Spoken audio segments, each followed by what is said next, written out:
Hi, it's Valerie Milano from the Hollywood Times. Hi, Lauren. I don't know what Hi. that was, but it is live. Not live, Memorex, whatever.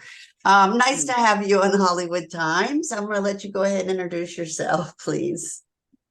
Yeah, so my name's Lauren Jevnikar. I'm a director and editor based in Los Angeles, from Pittsburgh. Okay, cool. Well, we're Yeah. talking about your film today that's here at HollyShorts in Hollywood, called Half Light. So I'm glad we were just talking before we opened the show, and you're here in Los Angeles. You live here in Los Angeles, and I was glad that we were able to meet each other at I think this was the opening event of Holly Shorts, right? Yeah, we met opening night. Yeah, cool. And I said, send it to me. So yay, I got it, and I'm gonna talk to you about it. Um, the and I don't know how much I can give away because I know it hasn't shown at Holly Shorts yet. But I'm Oh, gonna it has actually. sorry. It it screened this past Sunday. It was this Sunday. That's right. I just got through Yeah. interviewing someone that doesn't start till tomorrow. So Oh, great. okay. All right. So I can give everything away now, right? Yeah, full spoilers. Yeah. Yeah, because I am in the process of writing a review, so it's all good. Mhm. Um, the couple, all right. So our viewers, well, you'll find out when you watch it. So the couple's decision to pull up short of having sex in the car is interesting. Why did they stop when they were practically there? That's what I found by watching it. Yeah, so the situation kind of starts where they're, kind of hooking up, getting a little hot and heavy in the car. And the reason they end up originally not going through with actually having sex in that moment is just because they don't have a condom on hand, and the female character Bree is just sort of uncomfortable with that, just isn't really interested in having sex without a condom that night. Okay.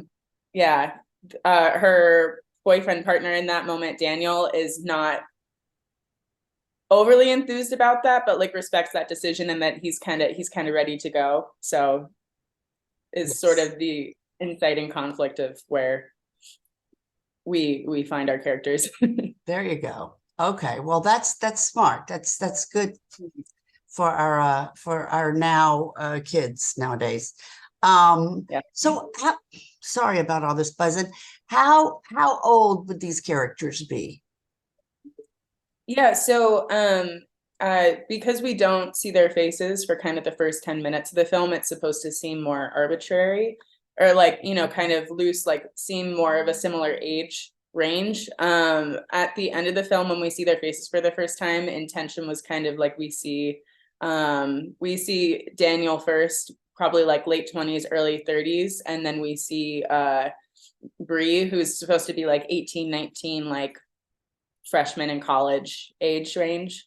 So was overall hope for the film was not only just to kind of explore like the dynamic and ways that they're communicating with each other, because I mean they're both participating in this evening, like it's not an unconsensual evening, but what we were really trying to highlight was kind of the dynamic and the way that they were talking to one another, and sort of eventually reveal that it also has to do with sort of the power dynamics that comes from the age gap between these two characters. So Well, yeah, the condom thing. Yeah, I want to kind of go into that a minute because his comment about isn't that what the IUD is for seems like a mood killer, right? Is this the age old tug of war over whose responsibility is it to worry about birth control? Did you write that into this kind of? yeah, so a little bit. My intention with that line was more so supposed to be that in this relationship, while they're, at least on more so from Bree's perspective, she's really interested in this guy, like he's, this older guy. It's maybe like a sort of first or like young relationship, and while she does have an IUD, so technically, there isn't a risk of pregnancy. I didn't want that to seem like that might be why she's not really interested in doing this. Just like unprotected sex with this person isn't something she wants to do at that moment, even though she does end up kind of later agreeing to do it, and they end up having, sex in the backseat of his car. It was more so, that line was supposed to more so be showcase kind of this older man sort of pressuring her a little bit, and kind of pushing those boundaries of oh, well, isn't that kind of why this is here? Shouldn't we be able to do this anyways? I'm not really seeing the problem. And her not really in that moment, feeling capable of being super firm in her boundaries. Because she's, the overall intention with the project was, sort of somber, I guess, coming of age story, where I don't think this is necessarily a super uncommon situation for a lot of young women to find themselves in relationships with older men, or even if it's not, something incredibly scandalous, or like a 50-year-old man, or even just sort of the stage of life differences there. I think a lot of women find that they're willing to do things, or say things, or go along with things that they might not necessarily agree with, or have the words for themselves for why they're making them uncomfortable in that moment, if that makes sense. So once they decide to stop, it seems like neither one, I'm sorry, but now I've got my freaking gardener out here. Sorry. Once they decide to stop, it seems, oh, good. It seems like neither one wants to hook up again, as they each shoot down, the other's suggestions for another meeting. Does this speak to a realization that it's not worth it when planned, as opposed to be the thrill of the spur of the moment car sex? Yeah, I think with that moment, what we were trying to get across was more that just kind of the disconnect between these two characters, and kind of showing that even if they're enjoying this moment, and it does seem exciting and fun right then in that moment, it's it's not something that has a long shelf life, really. So when she goes to kind of sit in her car and just kind of is just sort of reflecting on that moment, she doesn't really have the words for herself why it's not working yet, but she's kind of reflecting on I don't know why I'm starting to realize that this may be something I don't like, and I don't know how I feel about that yet. Yeah. Okay, though I thought that the one-shot cinematography is brilliant. Especially not showing their faces until it's all over, like we talked about earlier. The choices to show their faces finally in the last 2 minutes seems to reinforce that spontaneous, the notion that spontaneous, almost anonymous sex, beats scheduled, planned sex. That's what I think. So he looks sheepish and relieved that they stopped. And she looks frustrated in the aftermath.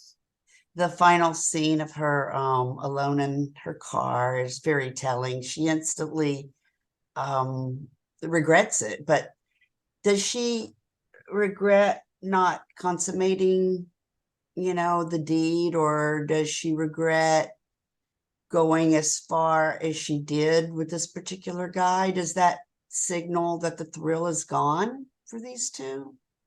So they do end up having sex in the car, after that initial kind of no, they do end up, as the film kind of the camera circles around, they do end up doing it. I think for her, it's not necessarily that she regrets hooking up with him, or being with this person. It's more so the way that it's happening that she's not sure if she's enjoying, so she's not originally she's not really sure if she wants to have unprotected sex. She ends up agreeing to do it anyways, and then it ends up being pretty quick.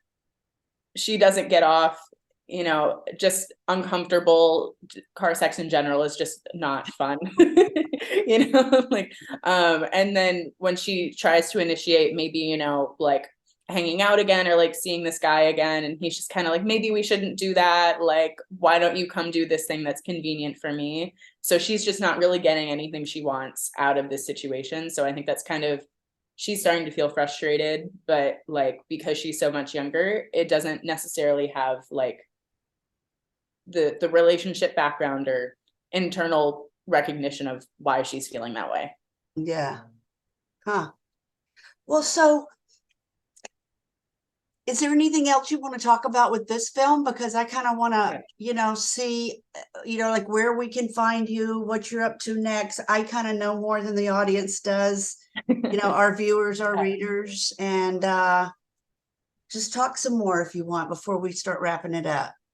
Yeah, so this film was actually made as a proof of concept short for a feature-length version film following these two characters in slightly different circumstances. And so the short film Half-Light takes place in what will be sort of the opening scene of the feature version, where we follow Bree, who's like an 18-year-old first semester college freshman who comes back for a long weekend to kind of visit her boyfriend, who's about 30 years old, like living in her hometown, and like some of her, close friends from high school. And kind of in a similar vein, where the short is what you would call like a vignette, where it takes place in one night and nothing really changes, but it's more so an insight into these characters' lives. The feature's the same, just in a more extended version, and we get a closer look into like how this dynamic plays out between them, and like more so like how her other relationships with like the other young women in her lives are kind of, moving along, and where they're kind of at with things. So that's kind of what's up next on the horizon for me. Still working on the script for that, but I currently I have, I don't know, I have Instagram. You can follow me on Instagram at LRNJV, which is just sort of like a shorthand version of my name, Lauren Jevnikar. But been working on that. I work full-time as a freelance film editor. I work on narrative and commercial work. So gives me a lot of time to additionally work on my own projects. And I have a short documentary in the works as well about the sex lives of cat owners who are deep into BDSM and kink communities around Los Angeles. So that should be fun. But Love it. Love it. Good. Well, hopefully we can see each other in person again over there. And we are the HollywoodTimes.today is our website, and our YouTube channel is the Hollywood Times Official.